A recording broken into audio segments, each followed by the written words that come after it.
Hello viewers, இன்னைக்கு நம்ம பார்க்க போறது ஒன் பீஸ் எபிசோட் 836 பார்ட் 2.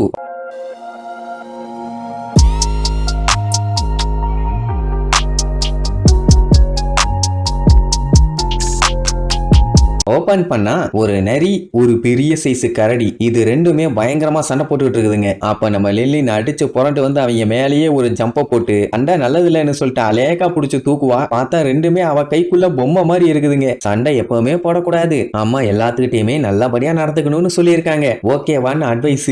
இதுக்கப்புறம் அதுங்க சண்டை போடுங்க, வாய்ப்பே இல்லை. அப்படியே கட் பண்ணா அடுத்த நாள் லில்லின் உட்காந்து தேம்பி தேம்பி அழுதுகிட்டு இருப்பான். ஏமா என்னாச்சுன்னு வந்து கேட்டா, இவன் என்ன பண்ணிருக்கான், அந்த பியரும் உல்ஃபும் சண்டை போட்டுச்சுங்கல்ல, ஒன்னா இருந்தாதான் ரெண்டு பேரும் புரிஞ்சுக்குவாங்கன்னு சொல்லி ஒரே கூண்டுக்குள்ள போட்டு அடைச்சிருக்கான். அதென்னாச்சு, கரடி அந்த நரிய தின்றுச்சு. அதனால கடுப்பைய அந்த நரிய அடிச்சு மட்டை பண்ணிட்டான். இத்தனைக்கு அது செத்துருச்சுன்னு கூட அவளுக்கு தெரியல. சரிமா இப்படி அடிச்சிருக்கியே, எத்தனை டைம் அடிச்சான்னு கேட்டா ஒரே ஒரு டைம் தான் அடிச்சாம்பா. அவ்வளவுதான், கார்மலுக்கு அப்படியே தூக்கி வாரி போடும். ஒரு அடியில அவன் நிறைய சாகடிச்சிருக்கான்னா அப்ப எந்த அளவுக்கு அவ ஸ்ட்ராங்கா இருப்பான்னு. உடனே கார்மலும் அவளை அப்படியே அவ போக்கிலேயே கொண்டு போயிருவோன்னு அப்படியே சிரிச்சுக்கிட்டே பேசுவா. பரவாயில்லையே, அவங்க ரெண்டுத்தையுமே ஃப்ரெண்டாக பார்த்திருக்கியே, இது நல்ல விஷயம் தான் சொல்லி பாராட்டி, வா மத்தவங்க கூட போய் விளையாடலான்னு கூட்டு போயிருவா. லில்லின புரிஞ்சுக்கிட்ட ஒரே ஒரு ஆளு கார்மல் மட்டும்தான். இப்ப என்னாச்சுன்னா, அந்த பியரை அவ ஒரே அடியில காலி பண்ணால, அத ஒரு பையன் பார்த்து மத்த பசங்க கிட்ட எல்லாம் சொன்ன உடனே அவங்க எல்லாருமே அவளை பார்த்து பயப்பட ஆரம்பிச்சிட்டாங்க. அவ கண்டிப்பா ஒரு மான்ஸ்டரா தான் இருக்கும், அவ ரொம்ப ரொம்ப ஆபத்து அப்படி இப்படின்னு அவளை பத்தி பயங்கரமா பேசுவாங்க. அட இது ஒண்ணு மட்டும் மேட்டர் இல்ல, கொசு அடிக்கிறேன்னு சொல்லி ஒரு ஜெயண்ட் அடிச்சு அந்த ஜெயண்டோட எலும்ப உடைச்சு போட்டான். அப்படின்னா எப்படி அடிச்சிருப்பா பாருங்க.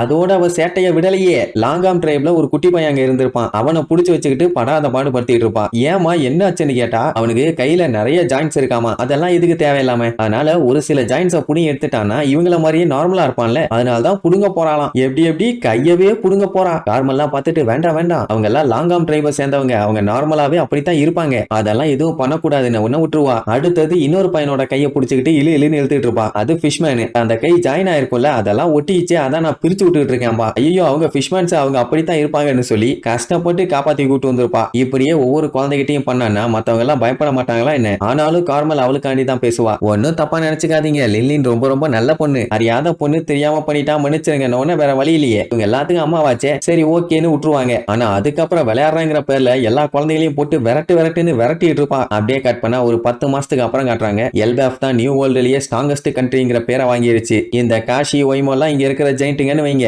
அவனுக்கு தெரியும் இவங்களோட லீடர்ஸ் லிட்டில் கார்டனுங்கிற ஒரு ஐலாண்ட்ல பயங்கரமா சண்டை போட்டுட்டு இருக்கானுங்கன்னு. சரி போய் கூப்பிட்டு வந்துடலாமான்னு கேட்டா இல்ல வேண்டாம், இன்னும் ஒரு 100 வருஷத்துக்கு அடிச்சுக்கிட்டுங்கிற மாதிரி சொல்லுவானுங்க. அதான் அந்த டோரியும் பிராகியும் தான். ஏதாச்சும் ஒரு பெரிய ரீசனுக்காண்டி சண்டை போட்டிருந்தானுங்கன்னா கூட பரவாயில்ல, அல்பத்தனமா எவன் அடிச்சு கொண்டு வந்த மிருகம் பெரிய சைஸ்னு சொல்லி கடந்த 40-50 வருஷங்களா விடாம சண்டை போட்டுட்டு இருக்கானுங்க. அவனுக்கு பிடிச்சிட்டு வந்த அந்த மிருகமே மக்கி போச்சு. எப்படி அவனுக்கு சண்டை போட்டுட்டு இருக்க ஒரு டைம் தான் நம்ம ஸ்டார் ஹாட் பைரட்ஸ் உள்ள பூந்து அவனை ரெண்டுத்தையுமே ஒன்னு சேர்த்து வச்சுட்டு அங்க இருந்து கிளம்பிட்டாங்கன்னு வைங்க. அதுக்கப்புறம் அந்த ஒய்மோவும் காஷியும் ஒன்னா சேர்ந்து டோரியையும் பிராகியும் பிக்கப் பண்ணிட்டு வரலான்ட்டு கப்பல் எடுத்துட்டு வந்திருப்பானுங்க. ஆனா இடையில நேவி ஆளுகிட்ட மாட்டிட்டானுங்க. அவனு அட்டாக் எல்லாம் பண்ணல, இவனுங்களை ஏமாத்தி எனிஸ்லாபில வேலை பார்க்க விட்டுட்டானுங்க. அதுவும் 1-2 வருஷமா 50 வருஷம் வேலை பார்த்திருக்கானுங்க. நல்ல வேலை அங்கேயே நம்ம லூஃபி ஆளுங்க வந்து உண்மையை சொன்னதுனால தான் அங்க ஒரு பெரிய கலவரத்தை பண்ணி அதுக்கப்புறம் அங்க இருந்து எஸ்கேப் ஆயிட்டானுங்கன்னு வைங்க. சரி இப்ப மறுபடியும் பிளாஷ்பேக்கே வருவோம். இந்த மாதிரி 50 வருஷம் கழிச்சு போய்க்கலாம்னு சொல்லிட்டு விட்டுட்டானுங்க. அப்ப அந்த காஷி மண்டியா விளையாண்டுட்டு இருந்த லில்லினை பார்த்து என்னமா எல்லாத்துக்கும் ப்ரிப்பேர் ஆயிட்டியான்னு கேட்பான். ஏன் இதுக்குன்னு அவளுக்கு தெரியல. ஆக்சுவலா லில்லினுக்கு இதுதான் ஃபர்ஸ்ட் டைம்.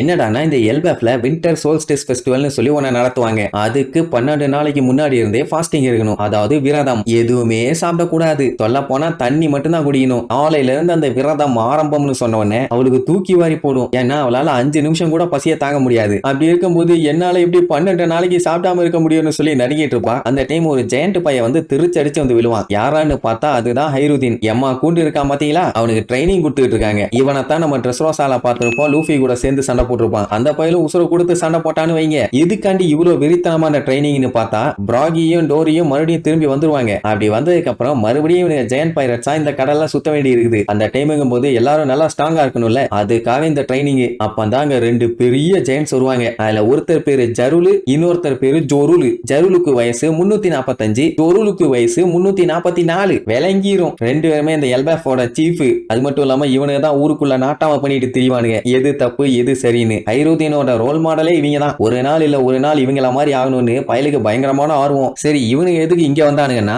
அங்க வில்லேஜ்ல செம்லா சாப்பிட போறாங்களாமா. அதனாலதான் இங்க இருக்க குழந்தைங்க எல்லாத்தையும் கூப்பிட்டு போலான்னு வந்திருக்கானுங்க. ஏன்னா 12 நாளைக்கு சாப்பிடாம இருக்கணுமே, அது ரொம்ப டேஸ்டா இருக்கும், இனிப்பா இருக்கும் அப்படி இப்படின்னு சொன்ன உடனே லில்லினுக்கு அப்படியே வாயில பூரா ஊத்துது. ஐ ஜாலி ஜாலி நான் சாப்பிட போறேன்னு. அதுலயும் கூட இருக்கவே நல்லா ஏத்தி விடுவா. அது அப்படி இருக்கும் இது இப்படி இருக்கும்னு. சரின்ட்டு போய் பார்த்தா நல்லா மொத்த வில்லேஜுமே பொழந்து கட்டிட்டு இருப்பாங்க. அந்த டைம்ல தான் ஜெயின்ஸுங்களுக்கு 2 குழந்தைங்க பிறந்திருக்கும். அவங்களுக்கும் வாழ்த்துக்கள் சொல்லிட்டு ஸ்வீட்ஸ் எல்லாத்தையும் சாப்பிட சொல்லுவாங்க. லில்லின் ஒரு ஸ்வீட் எடுத்து சாப்பிட்டு வைப்பா, செம்ம டேஸ்ட்.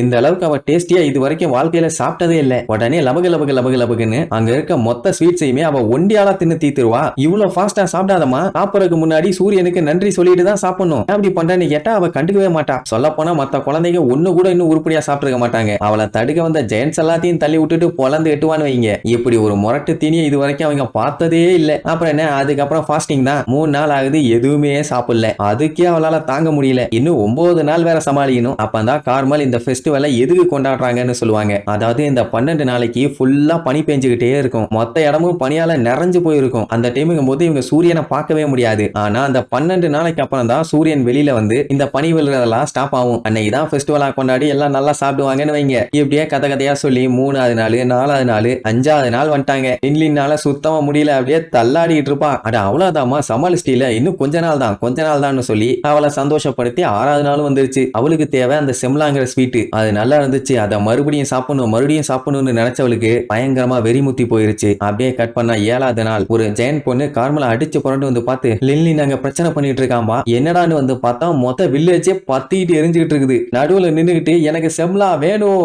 எங்க இருக்குன்னு காட்டு கத்துவா. யாராலையும் தாங்க முடியல. மொத்தத்துல அவ எல்பேஃபோட வில்லேஜே அழிச்சிட்டா. ஏகப்பட்ட பேத்துக்கு காயம். அங்க இருந்த சீஃப் ஜெயன்ஸ் எல்லாம் இவெல்லாம் சன்னுக்கு தேங்க்யூ சொல்றதுக்கு ரைட்ஸே கிடையாது. என்னதான் இவ குழந்தையா இருந்தாலும் எங்களால மன்னிக்க முடியாதுன்னு அவன் மேல கொலை வெறி ஆயிருவாங்க. அவ அப்பவுமே எனக்கு செம்லா வேணும்னு கொலை வெறியில சொல்லிட்டு இருப்பா. அந்த சீஃப் வந்து பார்த்துட்டு இவ குழந்தையே கிடையாது, குழந்தை வடிவில் கொடூரி, இவ அழிவோட கடவுளா பிறந்திருக்கா, இவளை போட்டு தள்ளாதான் சரியா வரும்னு அவரு சைஸுக்கே ஒரு கத்தி வச்சிருப்பாரு. அதை வச்சு ஓங்கி ஒரு போட வரும்போது கண்ணு அப்படியே சவந்து போயிருக்கும். சீஃபை பார்த்துட்டு எனக்கு செம்லா வேணும்னு டெரரா சொல்லுவா. அப்படின்னா சின்ன வயசுல இருந்தே அவளுக்கு ஏதாச்சும் வேணும்னா இப்படித்தான் போட்டு நொறுக்குவா போல. கண்டிப்பா அவ சாக போறது இல்ல. ஆனா என்னென்னலாம் அட்ராசிட்டி பண்ண போறான்னு அடுத்தடுத்த எபிசோட்ல பார்க்கலாம். டடா.